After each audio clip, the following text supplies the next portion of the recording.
Breaking में मैं हूं रीनू। सबसे पहले बात, जहां कांग्रेस को एक और बड़ा झटका। निशा बांगड़े ने कांग्रेस से दिया इस्तीफा। बीजेपी में हो सकती हैं शामिल निशा बांगड़े। कांग्रेस के सभी पदों से इस्तीफा दे दिया निशा बांगड़े ने। प्रदेश कांग्रेस अध्यक्ष जीतू पटवारी को भेजा इस्तीफा। निशा बांगड़े ने कांग्रेस को बताया जलता हुआ घर। कांग्रेस पर धोखा देने का आरोप भी लगाया। पार्टी में महिलाओं को उचित स्थान नहीं मिलने का आरोप लगाया गया। निशा बांगड़े के बीजेपी में शामिल होने की अटकलें अब तेज हो गई हैं। डिप्टी कलेक्टर रह चुके हैं निशा बांगड़े, जो कि अब कांग्रेस की सदस्यता से इस्तीफा, सभी पदों से इन्होंने इस्तीफा दे दिया है। जीतू पटवारी को इस्तीफा भेजा और अब जल्द ही ये बीजेपी में शामिल हो सकती हैं, ऐसे कयास लगाए जा रहे हैं। बड़ी खबर आपको दे रहे हैं, जहां कांग्रेस को एक और बड़ा झटका लगने वाला है, जहां लग चुका है, जहां निशा बांगड़े ने कांग्रेस से इस्तीफा देकर बीजेपी में शामिल होने का प्लान बना लिया है। यानी कि जल्दी वो तस्वीर भी सामने आ जाएगी जब निशा बांगड़े बीजेपी की सदस्यता लेती हुई आपको नजर आ जाएंगी।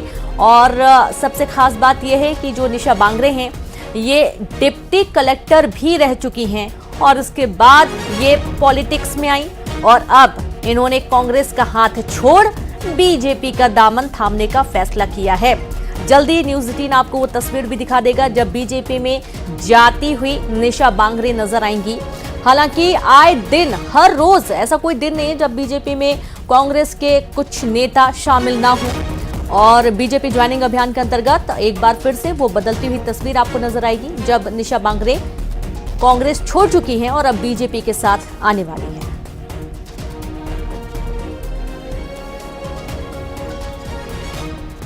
तो बड़ी खबर आपको दे रहे हैं, जहां बीजेपी में जाने की जो अटकलें हैं निशा बांगड़े की, वो तेज हो चुकी हैं। और संवाददाता ऋषु नायडू जुड़ गए हैं। ऋषु, कांग्रेस को एक और झटका। हालांकि अब कांग्रेस के लिए शायद ये बहुत ही आम हो चुका है, क्योंकि कभी भी कोई भी नेता इस्तीफा दे देता है, बीजेपी में शामिल हो जाता है। और ऐसा कोई दिन नहीं बचा ऋषु जब कोई कांग्रेसी बीजेपी में शामिल ना हुआ हो। जी हाँ, देखिए, ये बिल्कुल सही कहा आपने कि ऐसा कोई दिन नहीं जा रहा है जब कोई कांग्रेसी बीजेपी में शामिल ना हो। लेकिन ये मामला थोड़ा सा अलग है, क्योंकि निशा बांगड़े जो हैं वो पूर्व डिप्टी कलेक्टर हैं और पिछले विधानसभा चुनाव के दौरान भी वो काफी सुर्खियों में रही थी। जो इस्तीफा उन्होंने 2 पन्नों का सौंपा है प्रदेश कांग्रेस अध्यक्ष को, उसमें उन्होंने कई गंभीर आरोप लगाए हैं कांग्रेस पर, जिसमें उन्होंने ये कहा है कि नारियों का सम्मान नहीं होता कांग्रेस में। कांग्रेस जो है वो जलते हुए घर जैसी है, जो डॉक्टर भीमराव अंबेडकर जी ने कहा था, उस पर निशा बांगड़े ने अपनी सहमति दी कि बिल्कुल वही स्थिति है कांग्रेस की। तीसरी उन्होंने अहम बात यह कही कि कांग्रेस ने उन्हें धोखा दिया। विधानसभा चुनाव में टिकट का आश्वासन देकर के उन्हें टिकट नहीं दिया गया, उनके खिलाफ षड्यंत्र किया गया। तो ये सारी जो चीजें निशा बांगड़े कह रही हैं, वो एक अधिकारी रही हैं और काफी सुर्खियों में रही हैं, उनकी ये बातें मायने रखती है। और जिस तरह लोकसभा चुनाव के दौरान उनके ये स्टेटमेंट आ रहे हैं, ये कहीं ना कहीं बहुत आगे तक इनका असर होगा। हालांकि ये अटकलें भी हैं कि वो भारतीय जनता पार्टी ज्वाइन कर सकती है, लेकिन अभी आधिकारिक तौर पर उन्होंने इस पर कोई बयानबाजी नहीं की है। निशा बांगड़े ने अपना आधिकारिक तौर पर ये पुष्टि नहीं हुई है, लेकिन जल्द ही शायद वो तस्वीर भी सामने आएगी जब भी बीजेपी में शामिल होती हुई ऋषु नजर आएंगी। बहुत शुक्रिया आपका तमाम जानकारी साझा करने के लिए। तो लगातार ये देखा जाता है कि नाराजगी व्यक्त करते हैं और उसके बाद जो कांग्रेसी हैं वो बीजेपी में भी शामिल हो जाते हैं। अगली बड़ी खबर, जिस खबर का सभी को इंतजार है, रीवा में मासूम गिरा हुआ है। बोरवेल में फंसे मासूम मयंक की लोकेशन का पता लग गया है। रेस्क्यू टीम कभी भी मयंक तक पहुंच सकती है और आपको बता दें कि प्रशासन ने पूरी तैयारी कर ली है। डॉक्टर्स की टीम पूरी तरीके से मुस्तैद है। बाहर निकालते ही मयंक को तुरंत अस्पताल ले जाया जाएगा। अब चूंकि बहुत मशक्कत करनी पड़ी रेस्क्यू टीम को, पहले एक बड़ी सुरंग बनाई गई, उसके बाद उनकी कोशिश थी कि यहां से एक मोटा पाइप डालकर वहां से बच्चे को निकाला जाएगा, लेकिन लोकेशन सही नहीं मिल पा रही थी। एक और छोटी सुरंग बनाई गई। अब जाकर ये मालूम हुआ है कि मासूम की लोकेशन कहां पर है, ये पता चल चुका है। और अब चूंकि पानी भरा हुआ है, दलदल है नीचे, और ये भी एक बड़ा कारण है कि रेस्क्यू टीम को काफी मशक्कत करनी पड़ी। पहले पानी निकालने का काम हुआ, फिर दलदल से हटकर एक और सुरंग बनाने का काम हुआ और अब मयंक की लोकेशन मिल चुकी है। रीवा के मनिका गांव में बोरवेल में फंसे मयंक को अब जहां निकालने की पूरे प्रदेश जो है तो दुआएं मांग रहा है, वहीं अब मेरे पीछे देखा जा सकता है कि जो बोरवेल में पानी, जो सुरंग बनाई गई थी जहां पानी भरा था, वहां अब सेफ्टी टैंक के जरिए पानी निकालने की जद्दोजहद जो है वह जारी कर दी गई है।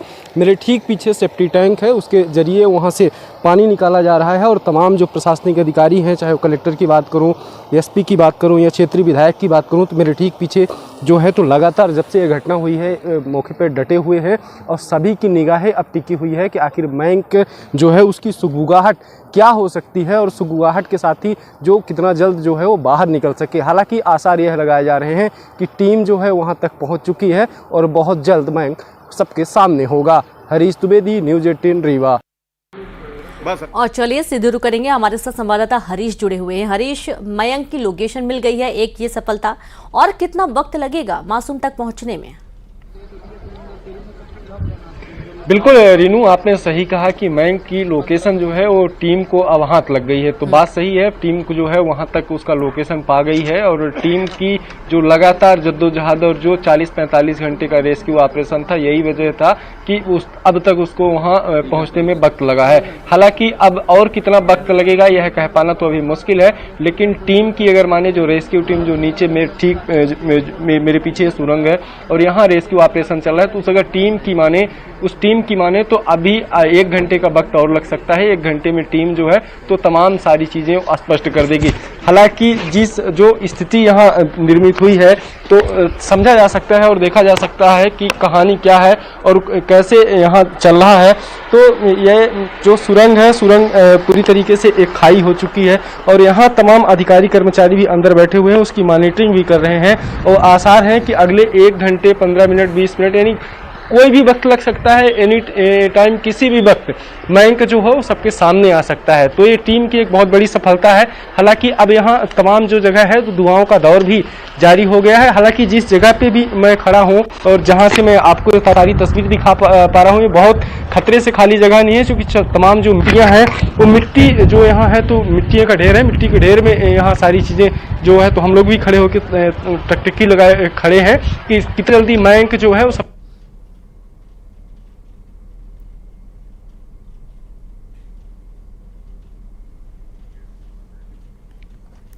तो आप ये देखिए कि हरीश जो तस्वीरें भी दिखा रहे हैं कि अब जल्द ही मयंक तक पहुंचा जा सकेगा। तमाम टीमें मौके पर मौजूद हैं, प्रशासनिक टीम तो है ही, साथ ही डॉक्टरों की टीम भी मौके पर पहुंच चुकी है, एम्बुलेंस लेकर पहुंच चुकी है टीम, ताकि जैसे ही मयंक को बाहर निकाला जाए उसे तुरंत पहुंचाया जाए अस्पताल, ताकि उसको उचित इलाज मिल सके समय पर। शुक्रिया आपका हरीश तमाम जानकारी के लिए।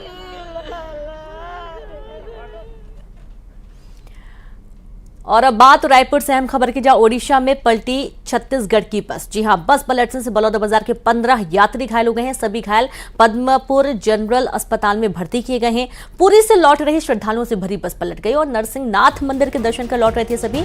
55 यात्रियों से भरी बस हादसे का शिकार हो गई। कई लोग जख्मी हो गए हैं, सभी को हॉस्पिटल एडमिट किया गया है। खबर रायपुर से, जहां ओडिशा में छत्तीसगढ़ की बस पलट गई है। ये सभी पद्मपुर जनरल अस्पताल में भर्ती हैं। पुरी से लौट रहे थे, श्रद्धालुओं से भरी बस थी, पलट गई। नरसिंहनाथ मंदिर के दर्शन करके सभी श्रद्धालु लौट रहे थे और इसी दौरान यह हादसा हुआ है। 55 यात्रियों से भरी बस हादसे का शिकार हो गई है। संवाददाता युगल तिवारी जुड़ गए। युगल, पहले तो ये बताइए हादसा कैसे हुआ, क्योंकि बस तो बिल्कुल नई समझ में आ रही है, 55 यात्री इसमें सवार थे, कैसे हुआ ये हादसा? जी देखिए, बलौदा बाजार के ये 55 यात्री हैं वो उड़ीसा गए हुए थे और पुरी से वापस लौट रहे थे। इसी दौरान अचानक जो बस की नियंत्रण है, चालक ने नियंत्रण खोया। उसके बाद जो बस है पलट चुकी है और जो 17 यात्री उसमें जो सवार थे उसमें कई यात्रियों को गंभीर चोटें आई है और ये सभी छत्तीसगढ़ के बलौदा बाजार के रहने वाले हैं और तीर्थ यात्रा पर गए थे। अचानक से बस पलटने की वजह से वहां पर अफरा तफरी मच गई। आसपास के जो अस्पताल है वहां पे उपचार के लिए स्थानीय लोगों की मदद से उन्हें अस्पताल में दाखिल कराया गया है। अभी कुछ जो यात्री हैं उनकी स्थिति स्थिर है, लेकिन कई को गंभीर चोटें आई है। फिलहाल इसकी सूचना भी छत्तीसगढ़ को दी गई है और वहां पर फौरी तौर पे जो उड़ीसा जो गवर्नमेंट है वो वहां पर राहत दे रही है। इस तरह से जो यात्री है वो तीर्थ यात्रा के लिए गए थे और अचानक ही जो हादसा है वो हुआ है। जी बिल्कुल, बहुत शुक्रिया आपका जानकारी के लिए युगल। तो हादसे का शिकार हुई बस, यात्री जख्मी हुए जिन्हें हॉस्पिटल एडमिट किया गया, इलाज जारी है। सरगुजा के मैनपाट कमलेश्वरपुर थाना क्षेत्र में हुई एक दिल दहला देने वाली घटना ने 3 मासूम बच्चों की मौत हो गई है। बरीवा गांव की एक झोपड़ी में सो रहे 3 बच्चों की जिंदा जलकर मौत हो गई। बताया जा रहा है कि रात में मां ने 3 बच्चों को खाना खिलाकर सुला दिया, उसके बाद कहीं चली गई थी। घर में आग लगा देख आसपास के लोगों ने आग बुझाने की कोशिश की, लेकिन आग पर काबू नहीं पाया जा सका। सुबह घर में तीनों मासूम बच्चों की लाश बुरी तरीके से जल चुकी थी।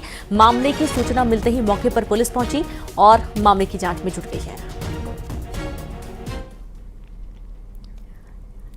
धार में भोजशाला के अंदर हो रहे सर्वे को लेकर बड़ी खबर आ रही है। एएसआई की सर्वे टीम को एक और दीवार मिली है। इस दीवार को मिलाकर टीम को सर्वे के दौरान कुल 2 दीवारें मिल चुकी हैं। इसके साथ ही संभावना जताई जा रही है कि भोजशाला के नीचे तलघर हो सकता है। भोजशाला के साथ ही गर्भगृह में भी सर्वे जारी है और वैज्ञानिक टीम भी जल्द ही सर्वे में शामिल होगी। इसके साथ ही सर्वे में अब तक सीढ़ियां, दीवारें, पिलर, बेस, गौमुख और कई शिलालेख मिल चुके हैं। खंडवा में एक युवक ने दुकान में आग लगा दी। आग लगाने का सीसीटीवी फुटेज सामने आया है। आपसी रंजिश के चलते युवक ने आग लगाई है। दुकान में आग लगाने का मामला, जहां आग से दुकान में रखा सारा सामान जलकर खाक हो गया। पुलिस ने आरोपी युवक को हिरासत में ले लिया है। मामले की पूछताछ की जा रही है।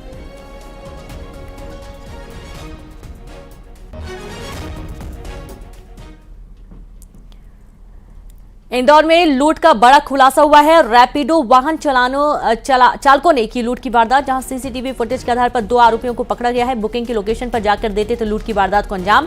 आरोपी से 2 मोबाइल फोन और 1 लैपटॉप भी बरामद किए गए हैं। आप ये देखिए कि कितने आश्चर्य की बात है कि जिस पर बहुत भरोसा जताते हैं, ज्यादातर लोग रैपिडो से सफर करते हैं, अपने गंतव्य तक पहुंचते हैं, उन्होंने इस घटना को अंजाम दिया है। लूट की घटनाओं को अंजाम देते हुए ये लूटपाट करते थे और अब पुलिस ने इन्हें पकड़ लिया है। सीसीटीवी वीडियो के आधार पर यह बड़ा एक्शन लिया गया।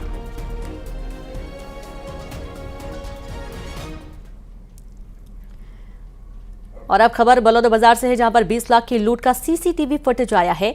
शराब की दुकान से लूटे थे 20 लाख रुपए। 5 दिन बाद भी आरोपियों को नहीं पकड़ पाई पुलिस। शराब की दुकान से बंदूक की नोक पर हुई थी 20 लाख की लूट। सीसीटीवी कैमरे में कैद हुई लूट की वारदात।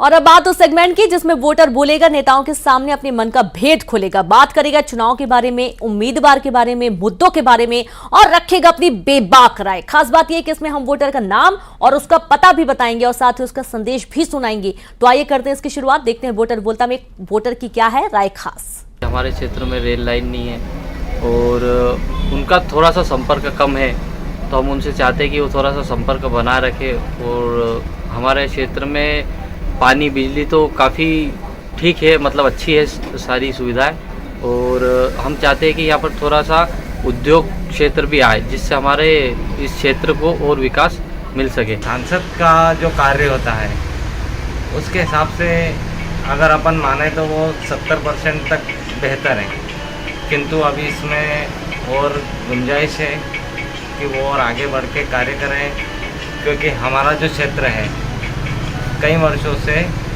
रेल के लिए प्रयास कर रहा है। उज्जैन से सांसद महोदय और यहाँ के सांसद महोदय दोनों के एकजुटता से ही ये कार्य हो सकेगा। इस बार हम चाहते हैं कि अच्छा सांसद मिले जो युवाओं का ध्यान रखे, रोजगार दे सके, अपनी सांसद निधि का पूरा विधानसभा क्षेत्र में उपयोग कर सके। और